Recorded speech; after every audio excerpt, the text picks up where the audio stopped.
ஆண்டவராகிய இயேசு கிறிஸ்துவின் நாமத்தினாலே இந்த இரண்டாவது நாள் கூடுகைக்கு வந்திருக்கிறவங்களை வாழ்த்துகிறேன்.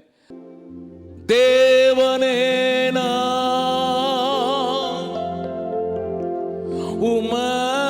உமதண்டையில்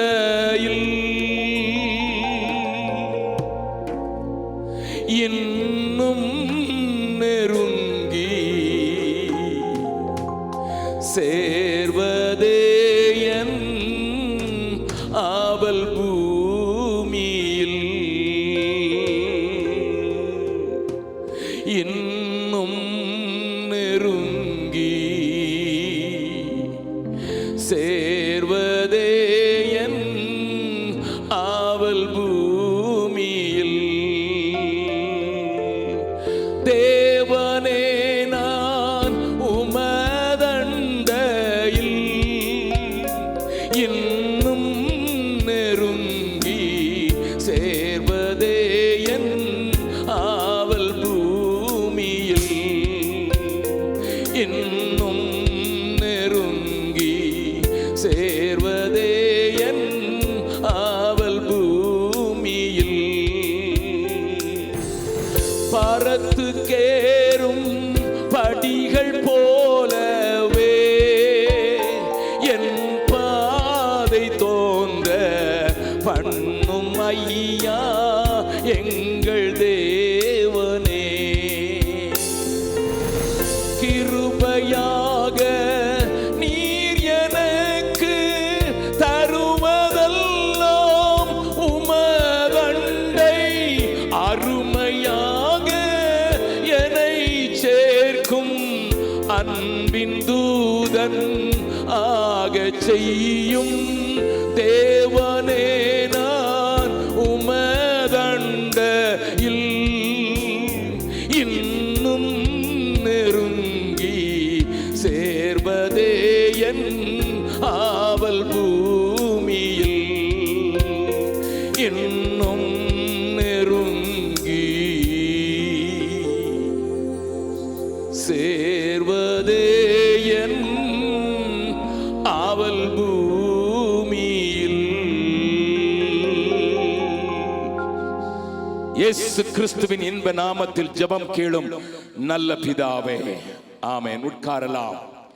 நேற்றைய தினத்தின் சாயங்காலத்திலே இருட்டிலே உதவுவோர் என்கிற தலைப்பின் கீழே உலகத்திலே சுடர்களை போல பிரகாசிக்கிற நீங்கள் என்கிற காரியத்தை உங்களுக்கு கொஞ்சம் அழுத்தமாக சொல்லும்படியாக, அந்தகாரமாக இருந்த நம்மை ஆண்டவர் எப்படி ஒரு ஒளியாக மாற்றி இருக்கிறார் என்பதும், அந்த ஒளியினுடைய ஒரு பெரிய காரியத்தை நீங்கள் புரிந்து கொள்ளும் வண்ணமாக விளக்கமாக பேசினது போது ஆண்டவர் அநேகரை ஒரு புது எண்ணெயால், புது பலத்தால், புது கிருபையால் அபிஷேகத்தித்த காட்சியை நேற்றைய சாயங்காலத்தில் வந்தவர்கள் அனுபவித்தார்கள். இன்றைக்கு நான் உங்களோடு கூட அதே செய்தியை தொடர்ந்து நேற்று 3 பேரை அடையாளம் காட்டினது போல இன்றைக்கு 4 பேரை இருட்டிலே உதவுகிறவர்கள் என்கிற அதே தலைப்பின் கீழே நான் பேசுவேன் என்று நேற்றைய தினத்தில் சொன்னேன். இன்றைக்கு காலை ஆராதனையில் வந்தவர்களோடு ஆவிக்குரியவர்களாய நீங்கள் என்கிற தலைப்பின் கீழே ஆவிக்குரிய மக்கள் எப்படி வாழ்வார்கள் என்று ஆண்டவராகிய இயேசு கிறிஸ்துவினுடைய வாழ்க்கை முறையை நான் உங்களுக்கு கொஞ்சம் காண்பித்து கொடுத்து, ஆபிரகாமும் லோத்துவும் எப்படியாக வேறு பிரிந்து நிற்கிறார்கள் என்பதை சொல்லி காட்டி காலையிலே நான் உங்களை சத்தியத்தின் ஆழத்திற்குள்ளாக தேவனுடைய இதய துடிப்பை நீங்கள் புரிந்து கொள்ளும்படியாக வழி நடத்தினேன். நேற்றைய சாயங்காலத்திலே நான் விட்ட காரியத்தை இன்றைக்கு செய்யும்படியாக இன்றைக்கு 4 பேர் இருட்டிலே உதவுகிறவர்கள் என்பதை நான் உங்களுக்கு காண்பிக்க வைக்க விரும்புகிறேன். நேற்றைய தினத்திலே நான் சொன்னது போல நீங்களும் நானும் இருள் சூழ்ந்த லோகத்தில் அநேகருக்கு வெளிச்சத்திலே கொண்டு வருவதற்கு தீபமாக, உதவியாக, தங்களையே கெடுத்துக் கொள்ளுகிறவர்களை திருப்புகிற பணிக்குத்தான் உங்களை பிரகாசித்திருக்கிறார். உங்கள் கஷ்டங்கள் அல்ல, உங்கள் கட்டுகள் அல்ல, அது ஆண்டவருடைய பலத்தில் செய்யப்பட வேண்டும் என்பதை நான் காண்பித்தேன். இன்றைக்கு நான் சொல்ல போகிற காரியம் கொஞ்சம் கருகலானது என்றாலும் எல்லாருக்கும் பிரயோஜனப்படும்படியாக, எல்லாரும் விளங்கிக் கொள்ளும்படியாக அவர்களை நான் உங்களுக்கு முன்னதாக வைக்க விரும்புகிறேன். ஒரு சில வசனங்களை மாத்திரம் காண்பித்து தேவ வசனத்தை தியானிக்கிறதற்கு நான் உங்களை அழைத்து செல்ல விரும்புகிறேன். திருப்பிக் கொள்ளுங்கள். யோவான் எழுதின சுவிசேஷம் 19வது அதிகாரத்தில் இருக்கிற 3 பேரையும் 20வது அதிகாரத்தில் இருக்கிற ஒரு பெண்ணையும் உங்களுக்கு காண்பித்து கொடுத்து இவர்கள் இருட்டிலே உதவுவதற்கு என்ன செய்தார்கள் என்பதை நான் உங்களுக்கு காண்பிப்பு போது வேதம் இப்படியெல்லாம் நமக்கு சில காரியங்களை சொல்லுகிறதா என்பதை நீங்கள் அறிந்து கொள்வதற்கு ஏதுவாக உங்களுடைய கண்களை திறக்கிறது மாத்திரமல்ல, வேதத்தின் மேல ஒரு பெரிய ருசியை உண்டாக்கும்படியாக, வேதத்தை வாசிக்க வேண்டும், ஆராய வேண்டும், தியானிக்க வேண்டும் என்கிற ஒரு வாஞ்சையை உருவாக்கும்படியாக நான் அந்த செய்தியை பேச விரும்புகிறேன். முதலாவது, அங்கே இருக்கிற காட்சி நமக்கு நன்றாக தெரிந்திருந்தாலும் கொஞ்சம் ஞாபகப்படுத்தும்படியாக நான் வாஞ்சிக்கிறேன். இயேசு கிறிஸ்து சிலுவையில் அறையப்பட்ட நேரத்தில் நடந்த சம்பவங்களை லூக்காவும் மார்க்கும் மத்தேயும் யோவானும் எழுதியிருக்கிற காரியங்களை நீங்கள் கண்டுபிடித்திருந்தாலும் கொஞ்சம் யோவான் இன்னும் நெருக்கமாக சில காரியங்களை எழுதுகிறதை நீங்கள் மற்ற 3 சுவிசேஷங்களை கூட வித்தியாசமானதாக பார்க்கலாம். லூக்கா மற்றவர்கள் சொன்னதை, அவன் டாக்டராக இருந்த போதிலும் மற்றவர்கள் சொன்னதை தீர்க்கமாக அறிந்ததை அவன் தெயோப்பிலேவுக்கு எழுதினேன் என்று முதலாவதே சொல்லுகிறான்.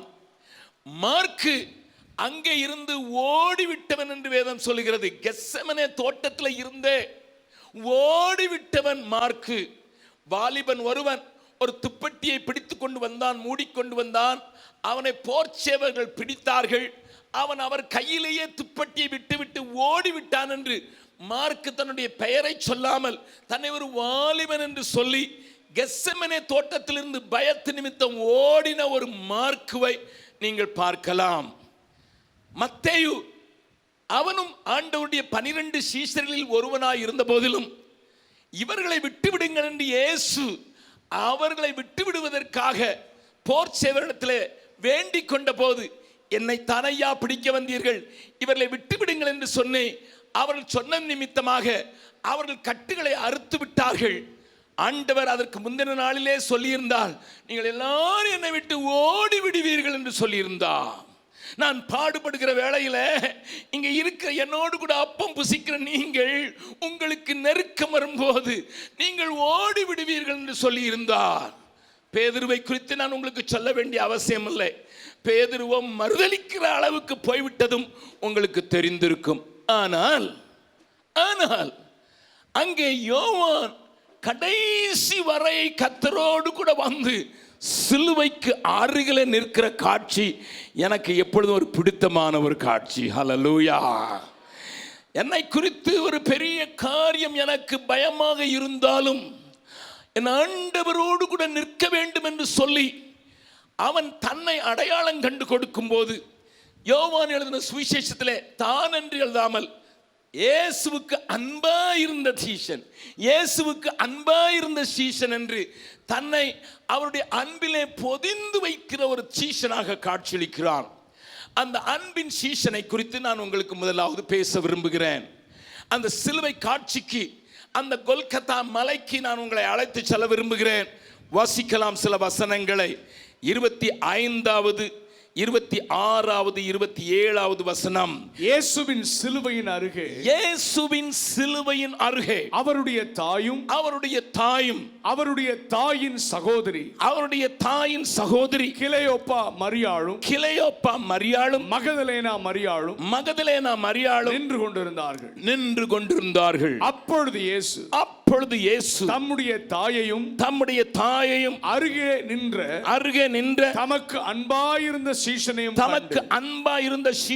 கண்டு தம்முடைய தாயை நோக்கி ஸ்திரியே அதோ உன் மகன் என்றார். பின்பு அந்த சீஷனை நோக்கி அதோ உன் தாய் என்றார். அந்நேரம் முதல் அந்த சீஷன் அவளை தன்னிடமாய் ஏற்றுக்கொண்டான். இந்த காரியத்தை நீங்கள் வாசித்திருக்கலாம். ஆனால் இதற்குள்ளே இருக்கிற பின்னணியையும், இதற்குள்ளே தேவன் நமக்கு சொல்லிக் கொடுக்க வேண்டிய ஒரு காரியத்தையும் நான் உங்களுக்கு காண்பிக்க விரும்புகிறேன். நன்றாய் கவனியுங்கள். இயேசுவின் தாயாகிய மரியாள் இயேசுவை கற்பம் தரிக்கும் போது அவளுக்கு 16 வயதுதான் இருந்தது என்று வேத பண்டிதர்கள் உறுதிப்படுத்தும்படியான ஆராய்ச்சியை வெளியிட்டிருக்கிறார்கள். She was only 16. நன்றாய் கவனியுங்கள். அந்த நாட்களிலே ஒரு பிள்ளை வாலிபத்தை அடைந்து விட்டால் உடனடியாக திருமணம் செய்து கொடுக்கிற பழக்கம் இருந்தபடியினாலே யோசேப்பு அவளை திருமணம் செய்யும் போது மரியாளுக்கு 16 வயதுதான் இருந்தது என்று வேத பண்டிதர்கள் சொல்கிறார்கள். அந்த யோசேப்பை சில வருடங்கள், அதாவது கிட்டத்தட்ட மற்ற ஆராய்ச்சியாளர்கள் சரித்திர புருஷர்கள் சொல்லுவது போல 16 வருடத்திலே அவள் இழந்து கிட்டத்தட்ட தன்னுடைய 32வது வயதிலே அவர் விதவையாகிவிட்டார். நான் சொல்கிறதை கொஞ்சம் கவனியுங்கள். இவைகளெல்லாம் ஆதாரபூர்வமாக சில புஸ்தகங்கள் நிரூபித்து இதை எழுதியிருக்கிறபடினால் நான் தைரியமாக சொல்கிறேன். கொஞ்சம் விவரம் உங்களுக்கு தெரிந்திருக்க வேண்டும் என்பதற்காக.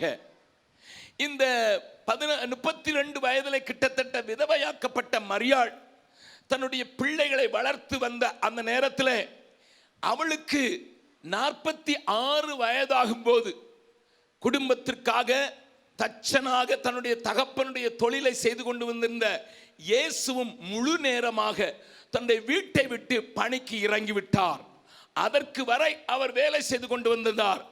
ஆகையினால முழு குடும்ப பொறுப்பை, இயேசுவோடு பிறந்த சகோதர சகோதரிகளை பார்க்க வேண்டிய பொறுப்பு இந்த மரியாளின் மேலே விழுந்தது. அவள் ஒரு பெரிய பணக்காரி அல்ல.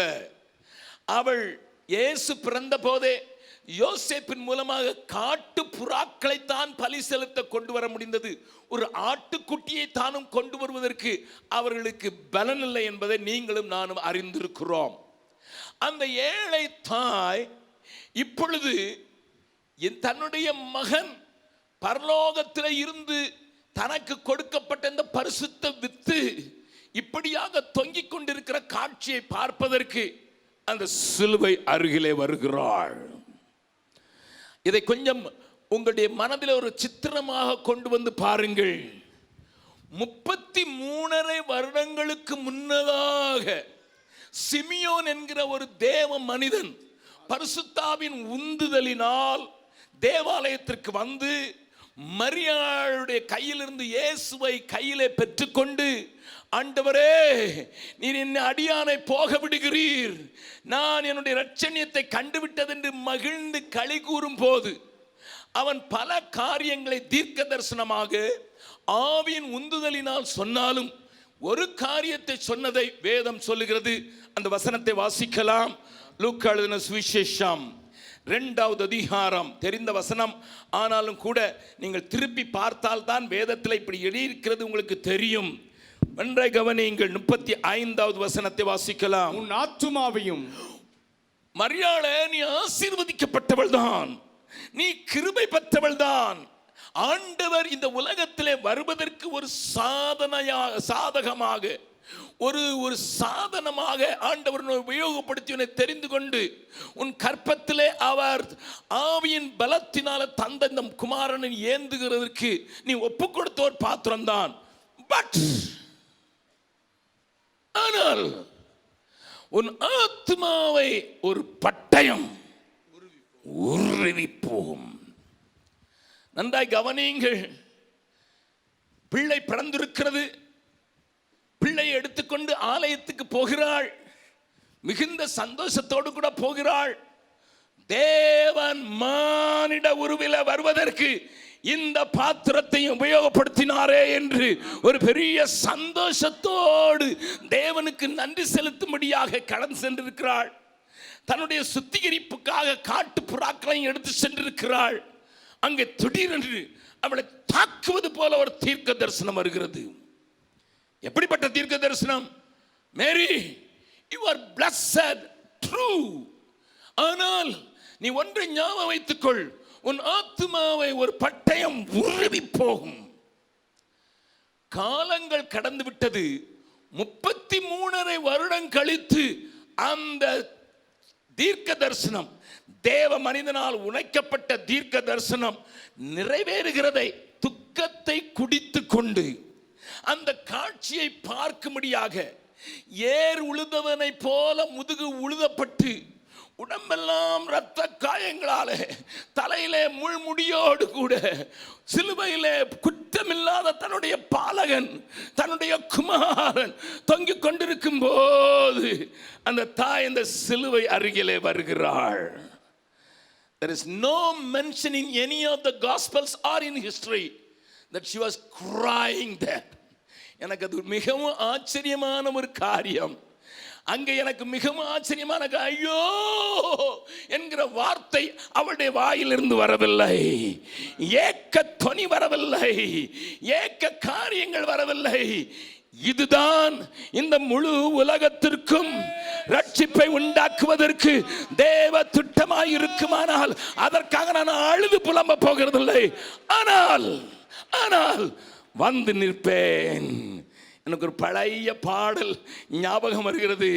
சிலுவை அடியிலே வந்ததுனால என்ன நடக்கும் என்கிறதை பக்தன் நினைத்து அவன் பாடின ஒரு பாடல் ஞாபகம் வருகிறது.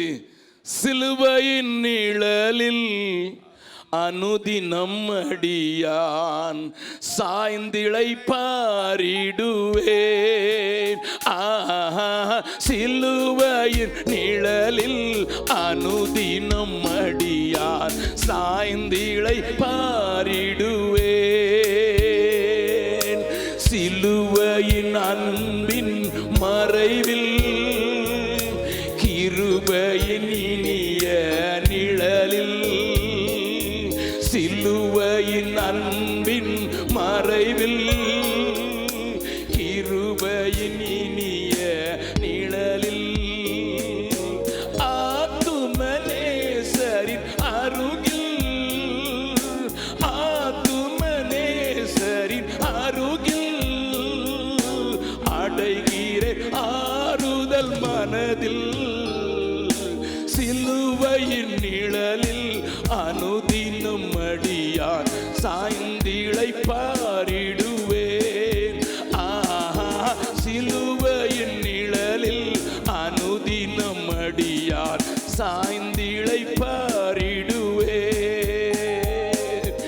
எவ்வித கொடிய இடருக்கும் அஞ்சே இயேசுவை சார்ந்து நிற்பேன். எவ்வித கொடிய இடருக்கும் அஞ்சே இயேசுவை சார்ந்து நிற்பேன். அவனியில் வியாகுலம் வந்தால் அவரையே நான் அண்டிக் கொண்டார்.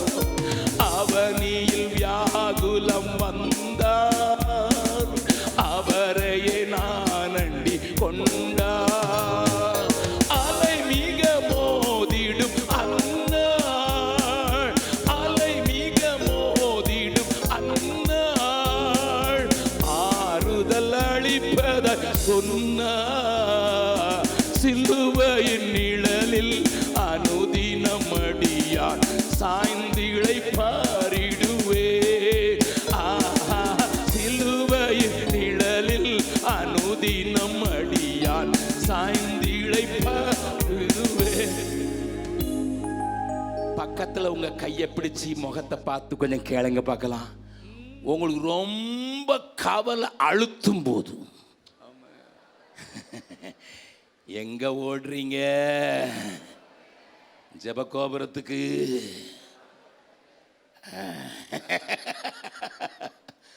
நல்ல கவனி, நல்ல கவனிங்க. நம்ம எங்கேயோ தவறு செய்ய ஆரம்பித்து விட்டோம். அல்லேலூயா. நமக்கு யாராவது ஒரு தீர்க்க தரிசனம் சொல்ல மாட்டாங்களான்னு ஓடுகிறோம். இருதயத்தையே பிளக்கிறது. தேவன் சொன்ன மாதிரி ஈட்டி பாயிறது, பட்டயம் ஊடுருவி போகிறது. தான் பிறந்த தன்னுடைய பிள்ளை அங்கே நின்று கொண்டிருக்கிறார். ஆனாலும் இந்த நேரத்தில் எந்த தாய்க்கும் ஆறுதல் வேண்டும், எந்த தாய்க்கும் ஒரு தேர்தல் வேண்டும், எந்த தாய்க்கும் ஒரு பெரிய சந்தோஷம் அந்த நேரத்தில் கிடைப்பதற்கு வாய்ப்பில்லை. அந்த துக்கத்தின் உச்ச கடியில் எனக்கு சிலுவை தான் தஞ்சம் சொல்றவங்க மாத்திரம் கையை வைத்து ஆண்டவருக்கு நன்றி செலுத்தலாமா? மறுபடியும் கேளுங்க. இனிமையாவது சிலுவை அண்டைக்கு ஓடிவாங்க. அல்லேலூயா. சிலுவையின் மகத்துவத்தை இன்னைக்கு நீனும் நானும் மாலை போட்டிருக்க மாதிரி அன்னைக்கு மரியாளுக்கு தெரியாது. ஆனா ஒண்ணு மட்டும் தெரியும், சிலுவையின் நிழலில் அனுதினம் அடியான் சாய்ந்து இளைப்பாறுவேன். அல்லேலூயா. இந்த பாட்டு ஆதி காலத்து பாட்டு, இப்பெல்லாம் சிலுவை பாட்டே கிடையாது. இப்போ சிலுவை பாட்டு பாடினா இது என்ன? நீ கூட எனக்கு ஃபேஸ்புக்கில் ஒருத்தர் எழுதியிருந்தது, எனக்கு வந்து இவர் சத்தம் போட்டு பேசினவொடனே சத்தியம் மாறிடுமா? நான் அது ஏசு எல்லாத்தையும் சுமந்துட்டார், நாங்கள் ஒன்றும் சுமக்கவே வேண்டியதில்லை. No sir, even today the cross has got the power to comfort you. இன்றைக்கும் அந்த சிலுவைக்கு உன்னை ஆறுதல் படுத்துவதற்கும் உன்னை மறுரூபப்படுத்துவதற்கும் உன்னுடைய எல்லா கவலையும் மறப்பதற்கும் கர்த்தருடைய வல்லமை அந்த சிலுவையிலே உண்டு.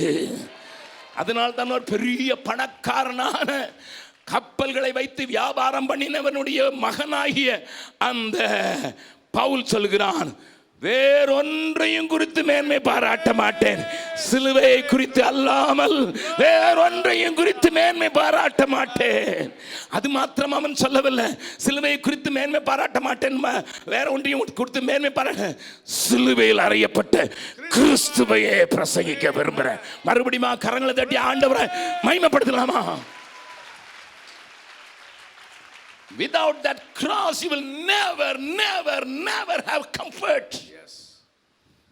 உண்மையான ஆறுதல் வேணும்னா ஒரே ஒரு இடம், சிலுவை கரியெல்லாம். நல்லா கவனிச்சு பாருங்க. ரோம சேவகர்கள் குடிர்கள், ரோம சேவகர்கள் ஆளெல்லாம் பார்க்கறதெல்லாம் கிடையாது. ஆனா இயேசு அவளை காண்கிற தூரத்தில், இயேசுவின் சத்தத்தை கேட்கிற தூரத்தில், அவருடைய ஆத்மாவை பட்டயம் உருவி போய் கொண்டிருக்கிற நேரத்திலையும், ஆண்டவரே இப்படித்தான் இந்த தீர்க்க தரிசனம் நிறைவேறும்னாலும் நானும் அந்த சிலுவையோடு என்னை இணைத்துக் கொள்கிறேன் வந்து நிற்கிற ஆளே மரியாள், அவளுக்காக நான் ஆண்டவருக்கு நன்றி செலுத்துகிறேன். அந்த கவனிங்க. இப்பொழுது துக்கத்தினுடைய, துயரத்தினுடைய, உபத்திரவத்தினுடைய கட்டத்தில் இயேசு இருக்கிறார்.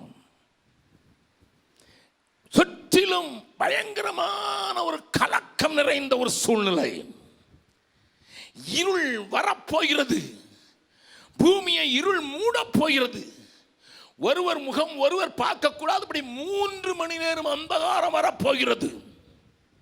அப்படிப்பட்ட ஒரு இருட்டான சூழ்நிலை வரப்போகிறது. அந்த மரியாள் ஒரு தடவை இயேசுவை பார்க்க வேண்டும் என்று விரும்பின போது, எனக்கு தாயும் சகோதரனும் இங்கே இருக்கிற தேவ சித்தம் செய்கிறவர்கள் என்று சொல்லிவிட்டவர் இயேசு. ஆனா அந்த சிலுவையின் உச்ச துயரத்தில் இருக்கும் போதும் அவருடைய கண்கள் சிலுவையை பற்றி கொண்டிருக்கிற தன்னுடைய தாயை பார்க்கிறது. கரங்களை தட்டி ஆண்டவர் மையப்படுத்தலாமா? அல்லேலூயா. அவரால் சும்மா இருக்க முடியாது. இப்போ அவரால் சும்மா இருக்க முடியாது. என்ன சொல்லுவார்? உனக்கு ஆதரவில்லைன்னு நினைச்சிடாதம்மா. she was touching 50. 50 வயதை தொடப்போகிறாள் மரியாள். 50 வயதை தொடப்போகிற மரியாள் ஒரு ஏக்க துனியோடு தான் அவரை நோக்கி பார்த்திருக்க வேண்டும். மகனே, 3.5 வருடங்களுக்கு முன்னதாக நீ என்னை விட்டு ஊழியத்திற்கு போகும்போது நான் கலங்கிறது உண்மைதான்.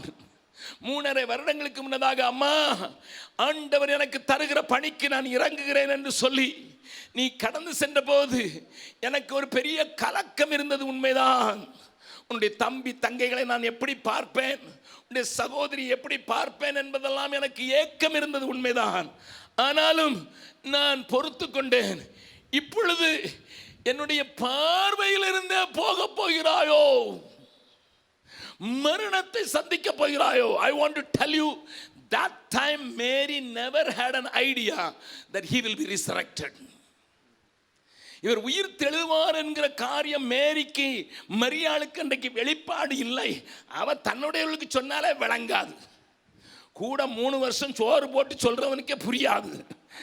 அம்மாவை பக்கத்தில் அப்படி நெருங்க விடல, அதனால தெரியவே செய்யாது. எப்பா உயிர் தெழுவேன்னு தெரியாது. ஒன்று மாத்திரம் தெரியும், பாவிகளுக்காக அடிக்கப்பட்ட தேவ ஆட்டுக்குட்டியாக பலிபீடத்தில் என் பிள்ளையை நான் வைத்திருக்கிறேன். அந்த கவனிங்க. ஆனாலும் பார்த்துக்கொண்டு இருக்கிற தாயை பார்த்து, you need a son to take care of you. 50 வயதான உனக்கு ஒரு மகன் வேண்டும். அங்க 12 பேரை பச்சந்தண்டா, 11 பேர் ஆளை காணும். ஹலோ, ஆனால் ஒரு ஆள் நிற்கிறான். அன்பு செலுத்துகிறவன் எந்த இடத்துக்கு வந்து நிற்பான்? பக்கத்தில் சொல்லுங்க, அன்பு செலுத்துகிறவன் எந்த இடத்துலையும் வந்து நிற்பான். ஹல்லேலூயா. காசு பணத்தை தேடின ஆளு கயிறில் இருக்கிறான். இயேசுவின் சீசன் தான், பக்கத்தில் சொல்லுங்க, இயேசுவின் சீசன் தான். பணப்பையும் வச்சிருந்தான், நம்பித்தான் கொடுத்தாரு. ஆனா ஆண்டவர் தேடுற நேரத்தில் கயிறுல கிடக்குறான். நல்ல கவனிங்க. என்னை நம்பி இருந்தாரு, காசெல்லாம் கொடுத்து வச்சிருந்தாரு. ஆனா ஆண்டவர் தேடும் போது கயிறுல கிடக்குறியாடா. ஒருத்தர்கிட்ட கீ கொடுத்து வச்சிருந்தாரு. பரலோகத்தின் திறவுகோலை உனக்கு தான்பா தந்தேன்னு சொல்லி கீ கொடுத்து வச்சிருந்தாரு. அந்த பேதுருவை தேடி பார்த்தா காணோம். பக்கத்தில் உங்க கைப்பிடி சொல்லுங்க, பயங்கர சாவியெல்லாம் வச்சிருக்கீங்க, ஆனா தேடுற நேரத்துக்கு காணாம போயிடுறீங்களே. ஒரு வீடு பூட்டி கிடந்து நான் இங்கே அந்த வீட்டுக்கு போய் நான் தங்குற இடத்துல போய் சாவியை காணுன்னா நானும் நீனும் எங்களை என்ன பாடுபடுவேன்னு உங்களுக்கு தெரியும். ஏன்டா சாவி கொண்டு சாவரத்தை தேடு தேடு தேடுன்னு. ஆனால் இங்கே தேடினாலும் ஆளை காணும். அல்லேலூயா, அல்லேலூயா. இதில் வேற வீர வசனம் பேசுவார். என்ன வசனம் பேசுவார்? எல்லாரும் ஓடி போவார், நான் இருப்பேன். காணும், எங்கடா போயிட்ட? அடே எங்கடா போயிட்ட? காணும்பா, காணும் காணும் காணும். அல்லேலூயா. அவர் இன்னொருத்தர், அவருக்கு பிலிப்புன்னு பேர். ஆண்டவரே எங்களுக்கு பிதாவை மட்டும் காட்டும், வேற ஒண்ணு வேண்டாம், வேற ஒண்ணுமே வேண்டாம். பிதாவை கொஞ்சம் அப்படி ஸ்லைட்டா காட்டிட்டு விட்டுருவோம். அவனையும் தேடி பார்த்தா காணோம். அல்லேலூயா. ஆமா, அந்திரேயா, அந்திரேயா, ஒரு பிள்ளைகிட்ட 2 மீனும் 5 அப்பம் இருக்கிறதெல்லாம் கண்டுபிடிக்க முடிஞ்சதுடா. நான் சிலுவையில தங்கும் போது எங்கடா போனேன்? ரொட்டியை தேடி போயிட்டியோ? காணோம் காணோம். தோமா, வழியை மட்டும் காட்டுன்னு சொன்னீரையா, அவரோடு மறிக்கும்படியாக நான் போவனுட்டு, லாசருவை நான் உயிரோடு எழுப்பும் போது மறிக்கும்படியாக போவனு வீர வசனம் கட்டபொம்மன் மாதிரி பேசுனீடா. எங்கடா போயிட்ட? காணோம். பக்கத்தில் இருக்கு சொல்லுங்க, உங்க கதையெல்லாம் சொல்லிட்டாங்க. தேவையான நேரத்தில் ஆளை காணோம். நான் இப்பொழுது ஒரு தேவையோடு இருக்கிறேன். தேவனுக்கு அங்க தேவையோடு இருக்கிறார். He needs to hand over this mother who is coming to the cross to somebody. Yes, amen. இந்த தாயை ஒரு ஆளிடத்துல ஒப்பு கொடுக்கணும். சிலுவையை நாடி வந்து விட்டாள், சிலுவையின் அருகே வந்து நிற்கிறாள். கவலையை வெளிப்படுத்துவதற்கு அலறவில்லை, ஐயோ என்று கதறவில்லை. இதுதான் தேவன் இந்த உலகத்தை மீட்பதற்கு வைத்திருக்கிற வழி என்றால் I am part of it என்று சொல்லி நிற்கிற அந்த மரியாளை பத்திரமா ஒப்பு கொடுக்கிறதுக்கு ஒரு ஆள் வேணும். யோவானும் திருன்னா முழிச்சுக்கிட்டு நின்றுப்பான்னு நான் நினைக்கிறேன். ஏன்னா அவன் என்ன நினைச்சிருப்பான்? தாயே அதோ உன் மகன் உன்னை, அவனுக்கு தூக்கி வாரி போட்டிருக்கும். அன்னைக்கே வியாபாரத்தை விட்டுட்டு வந்த ஆளுன்னா 3 வருஷம் மீன் பிடிக்கிறது எப்படின்னே தெரியாம போச்சு. 21வது அதிகாரத்தை போய் வாசித்து பாருங்க. மீன் பிடிக்கிறது எப்படின்னே தெரியும். ராத்திரி முழுதும் பிடிச்சானுங்களாம், ஒன்றும் கிடைக்கல. மீன் பிடிக்கிற தொழிலையே மறந்து போச்சுது. நான் வேலையை விட்டு, தொழிலை விட்டு, படகை விட்டு, அப்பா விட்டு, எல்லாத்தையும் விட்டு வந்த என்கிட்ட காலி கையா இருக்கிறேன். தெரிஞ்ச தொழிலும் மறந்து போச்சு.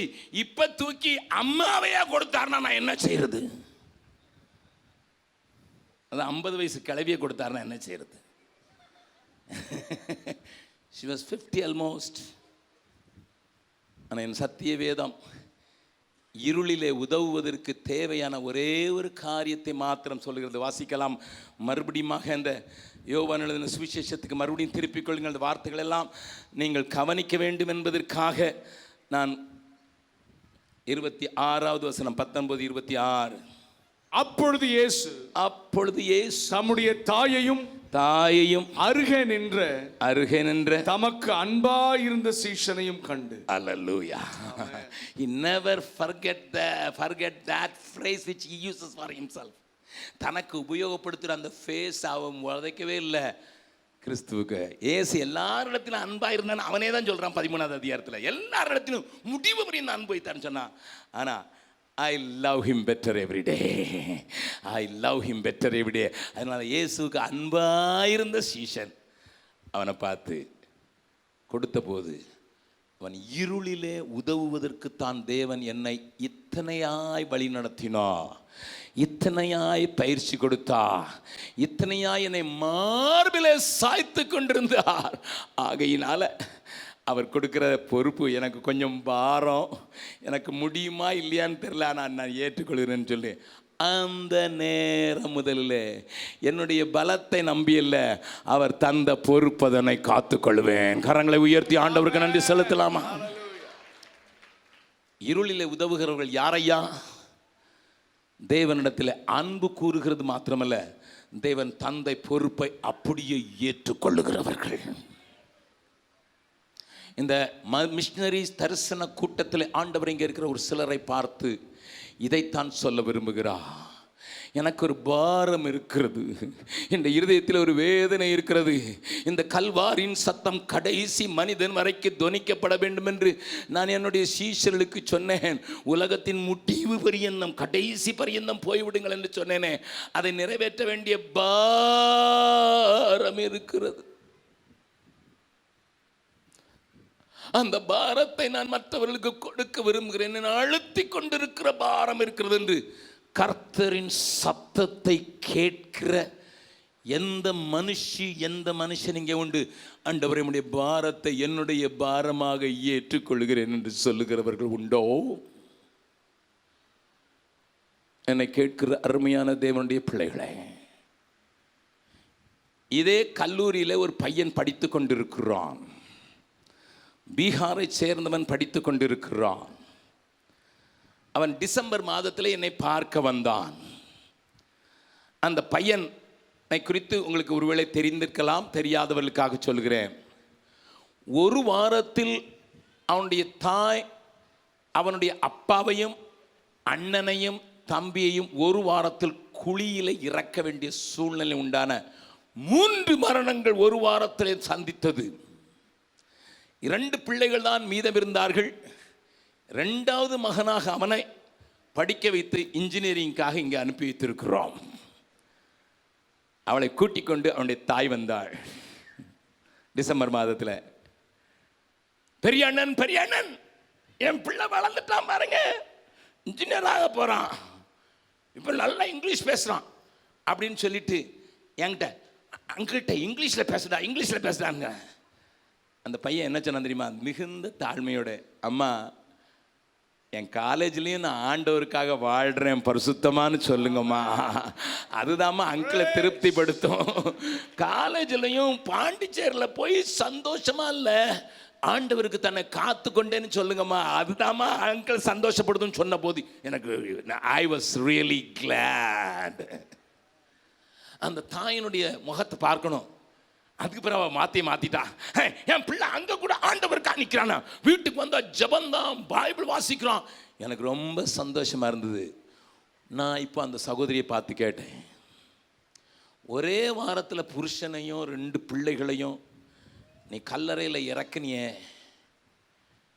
நீ எப்படி இருக்கிறன்னு கேட்டேன். உன் பிள்ளை நல்லா இருக்கான்னு சொல்ல வந்திருக்கிற, நீ எப்படி இருக்க? அவ சொன்னா, ஒரு நாள் தப்புனாலும் நான் 10 பேருக்கு சுவிசேஷம் சொல்லாமல் சாப்பிட்றதில்ல. ஷீஸ் எ லேடி, ஒரு பெண், விதவை, அவ்வளோ பெரிய துக்கத்தை குடித்தவள். நான் மறுபடியும் கேட்டேன், ஏம்மா உனக்கு சரீரத்தில் பலமே இல்லை, நீ பார்க்குறதுக்கு இப்படி இருக்கிற, நீ சாப்பிட்றியா இல்லையான்னு கேட்கணும்னு நினச்சேன். நீ ஒரு நாளைக்கு 10 பேருக்கு சுவிசேஷம் சொல்லாமல் சாப்பிட்றதில்லன்னு. என்னையும் எங்கள் வீட்டுக்காரையும் நம்பி ஆண்டவர் அவ்வளோ பெரிய ஏரியாவை இதில் இருக்க எல்லாருக்கும் சுப சொல்லணும்னு சொல்லி தான் கொடுத்தாரு. ஆனால் அவர் போயிட்டாலும் அந்த பொறுப்பை நிறைவேற்றாம என்னால சாப்பிட முடியாது. ஐயா, பீகாரில் தேவனுக்குள்ளாக நம்ம நடத்தின ஆண்டோட ஊழியத்தை செய்கிற ஒரு பிள்ளையனுடைய ஒரு பெரிய சாட்சி. ஆண்டவரை அறிந்தேன் என்று சொல்லுகிறவர்களே, அன்றைக்கு இருட்டிலே உதவுவதற்கு அந்த யோவான் தன்னுடைய கரங்களை கொடுத்த போது பொறுப்பை அப்படியே ஏற்றுக்கொண்டது போல இன்றைக்கு அவருடைய பொறுப்பை உன்னுடைய இருதயத்தில் ஏற்றுக்கொண்டாய், நீ சாதாரணமாக வாழ முடியாது. அது உனக்கு ஒருவேளை முடியாமல் இருக்கலாம், அது உன்னுடைய பலத்தை தாண்டி இருக்கலாம், அல்லது உன்னுடைய எல்லையை தாண்டி இருக்கலாம். கர்த்தர் உங்களோடு கூட பேசுகிறார். கர்த்தர் உங்களோடு கூட பேசுகிறார். ஆண்டவர் நம்மை நம்பி சில காரியங்களை இருள் சூழ்வதற்கு முன்னதாக, just before the darkness covered the whole earth, இந்த உலகத்தை இருள் சூழ்வதற்கு முன்னதாக நம்ம நம்பி ஒரு காரியத்தை கொடுக்க விரும்புகிறார். என்ன சொல்ல போகிறீர்கள்? என்ன சொல்ல போகிறீர்கள்? என்ன சொல்ல போகிறீர்கள்? நன்றாய் கவனியுங்கள், நன்றாய் கவனியுங்கள். தொல்லை கஷ்டங்கள் சூழ்ந்திடும், துன்பம் துக்கம் வரும், இன்பத்தில் துன்பம் நேர்ந்திடும், இருளாய் தோன்றும் எங்கும். நல்ல கவனிங்க, இது சாதாரண சூழல் அல்ல. தொல்லை கஷ்டங்கள் தூண்டிடும், துன்பமும் துக்கம் வரும், இன்பத்தில் துன்பம். அந்த நேரத்திலையும் சோதனை வரும் வேளையில் சொற்கேட்கும் செவியிலே பாரத்தில் இருந்து ஜெயம் வரும், பரன் என்னை காக்க வல்லோ. பாரத்தில் இருந்து ஜெயம் வரும், பரன் என்னை காக்க வல்லோ. எல்லாரும் பாடலாமா? தொல்லை கஷ்டங்கள் சூழ்ந்திடும், துன்பம் துக்கம் வரும், இன்பத்தில் துன்பம் நேர்ந்திடும், இருளாய் எங்கும். சோதனை வரும் வேளையில் சொற்கேட்கும் செவியிலே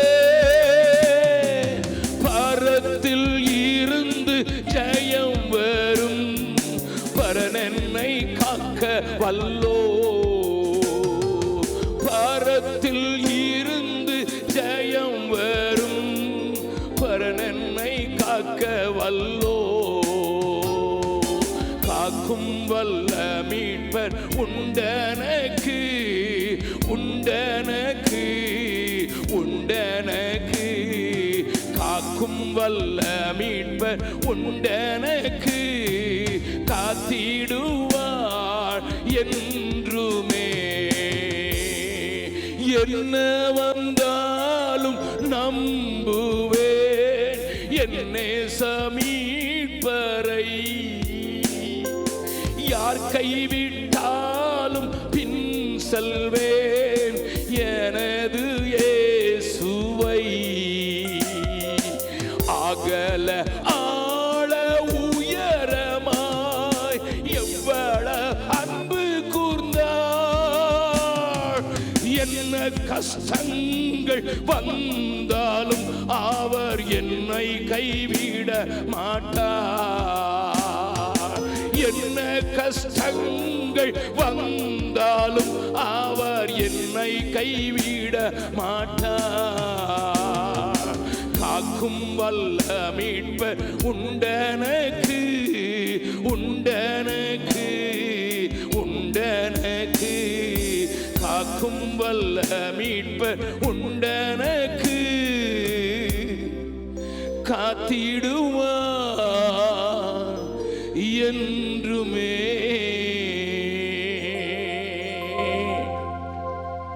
இன்னும் 2 பேரை அடையாளம் காட்டி கொடுக்கிறேன் அதே அதிகாரத்துல. யோவான் எழுதின சுவிசேஷம் 19வது அதிகாரம் 38வது வசனத்தை வாசிக்கலாம். இவைகளுக்கு பின்பு அரிமத்தியா ஊரானும் யூதருக்கு பயந்ததினால் இயேசுவுக்கு அந்தரங்க சீஷனுமாகிய யோசேப்பு இயேசுவின் சரீரத்தை எடுத்துக்கொண்டு போகும்படி பிலாத்துவினிடத்தில் உத்தரவு கேட்டான். பிலாத்து உத்தரவு கொடுத்தான். ஆகையால் அவன் வந்து இயேசுவின் சரீரத்தை எடுத்துக்கொண்டு போனான். இந்த அரிமத்தியா ஊராயனாய யோசேப்பை குறித்தும் நீங்கள் ஒரு காரியம் அறிந்திருப்பதற்காக யோவான் தெளிவாக எழுதுகிறான். இவன் அந்தரங்கமாய் இயேசுவை நேசித்தவன். யூதர்களுக்கு பயந்ததினால், சமுதாயத்துக்கு பயந்ததினால் துணிச்சலற்றவனாக, தைரியம் இல்லாதவனாக இயேசுவை நேசித்தான். ஆனால் வெளியே காட்டிக்கொள்ள மாட்டான். தான் சீஷன் என்பது மற்றவர்களுக்கு தெரிந்துவிடக் கூடாது என்பதில் ஜாக்கிரதையாக இருப்பான். ஆனால் இப்பொழுது ஒரு நேரம் வருகிறது. It is totally dark. 3 மணி நேரம் இருள் சூழ்ந்து விட்டது. அந்த இருள் சூழ்ந்த வேளையிலே இங்கே ரோம போர்ச்சேவர்கள் ஒன்று செய்ய நினைக்கிறார்கள் என்பதை நீங்கள் அறிந்து கொள்ள வேண்டும். சிலுவை பற்றி தியானத்தை நீங்கள் கொஞ்சம் வந்தால்தான் நான் சொல்லுகிறதனுடைய முக்கியத்துவம் விளங்கும். இயேசுவை அவர்கள் அடுத்த நாள் ஓய்வு நாளாக இருந்தபடினாலே சிலுவையிலிருந்து இறக்குமனதாக கொன்றுவிட வேண்டும் என்றும் எலும்புகளை முறித்து விட வேண்டும் என்று போர்ச்சவர்கள் வந்தார்கள் என்று எழுதப்பட்டிருக்கிறது. ஆனால் அப்படி வரும்போது அங்கே அவர் ஆல்ரெடி இயேசு தன்னுடைய ஜீவனை விட்டிருந்தார். இயேசு தன்னுடைய ஜீவனை விட்டிருந்தபடினாலே அவர் பிரேதமாக இருக்கிறார். யூதர்கள் அவரை வெறுத்ததினால் தான் சிலுவைக்கு வரைக்கும் கொண்டு போனார்கள். யூத அதிகாரிகள் யாரும் அவருக்கு மரியாதை செலுத்த விடாது என்பதில் கவனமாயிருந்தார்கள். அப்படிப்பட்ட யூத சமுதாயம் ஒரு பக்கம், ரோமர்களுக்கோ இப்படிப்பட்ட செத்துப்போன ஒருவனை அவர்கள் அங்கே நிறுத்தி வைக்க முடியாது. எடுத்து ஏதாவது ஒரு சவக்குழியிலே இந்த 2 கள்ளர்களோடு போட வேண்டும் என்று சொல்லி அவர்கள் பிரயாசப்படுகிறவர்கள். ஆனால் ஆண்டவர் இயேசுவை குறித்து ஒரு காரியம் சொல்லி இருந்தார். அந்த கவனிங்க, வாசிக்கலாம். ஏசாயா தீர்க்கதரிசியின் புஸ்தகம் 53வது அதிகாரம்.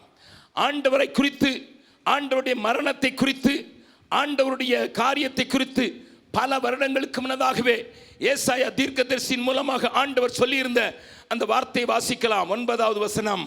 துன்மார்க்கரோடே அவருடைய பிரேத குழியை நியமித்தார்கள். ஆனாலும்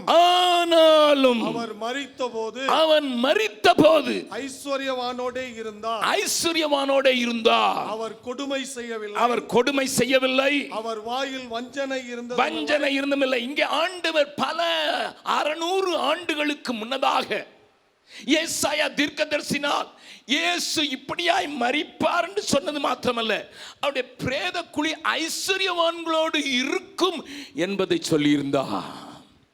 இப்பொழுது ஐஸ்வர்யவானாக இருந்த அரிமத்தியா ஊரானாகிய யோசேப்பு தனக்கென்று ஒரு புதிய கல்லறையை, தன்னுடைய குடும்பத்திற்கென்று ஒரு புதிய கல்லறையை, ஒரு குகையை வாங்கி எருசலேமுக்கு நடுவிலேயே அல்லது கொல்கத்தா மலையினுடைய அருகிலேயே ஒரு தோட்டத்தை உண்டாக்கி அந்த தோட்டத்திலே ஒரு கல்லறையை ஆயத்தப்படுத்தி வைத்திருக்கான்.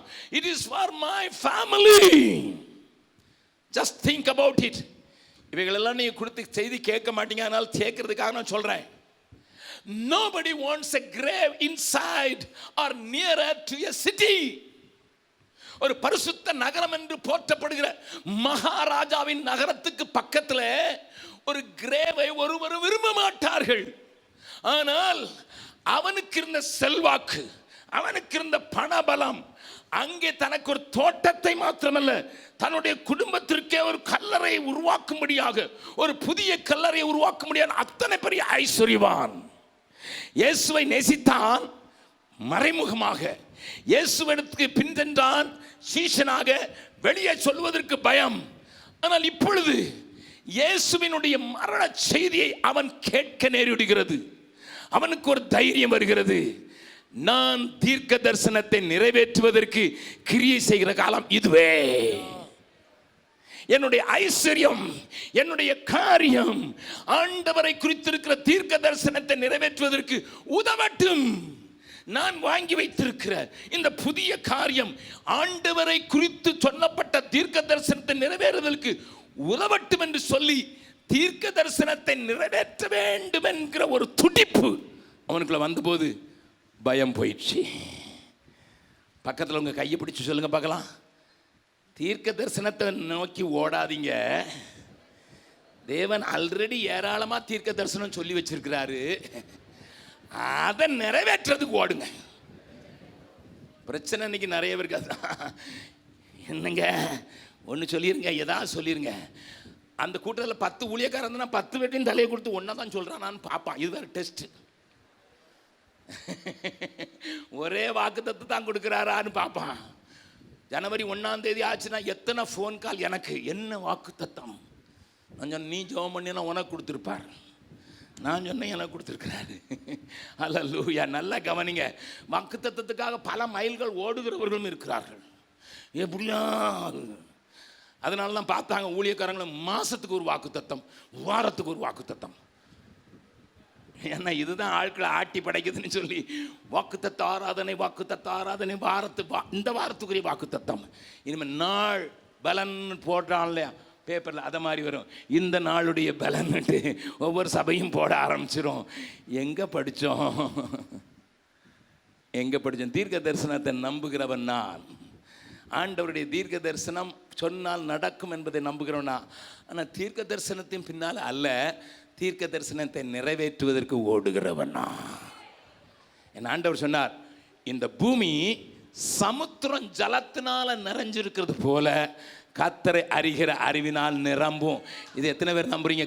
கை வைத்து ஆண்டவர் சொல்லுங்க பார்க்கலாம்.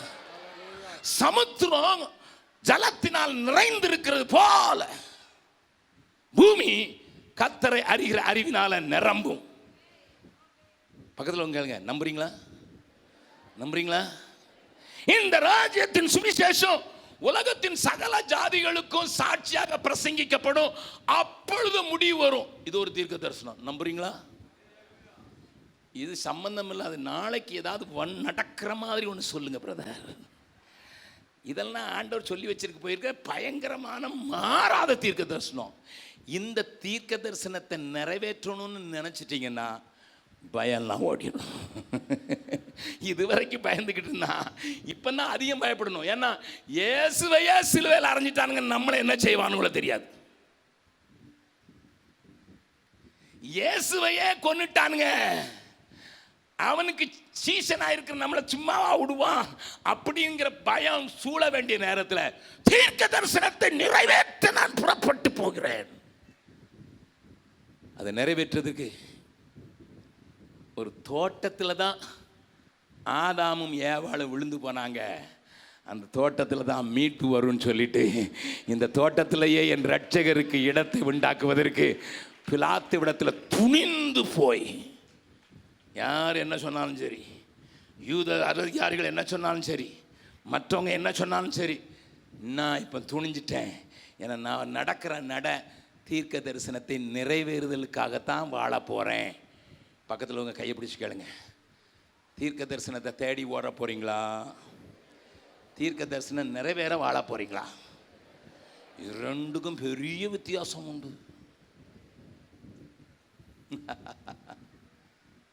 Listen sir, listen. இன்னைக்கு ஒரு பெருந்திரளான கூட்டம் உண்டு, பெருந்திரளான கூட்டம் உண்டு.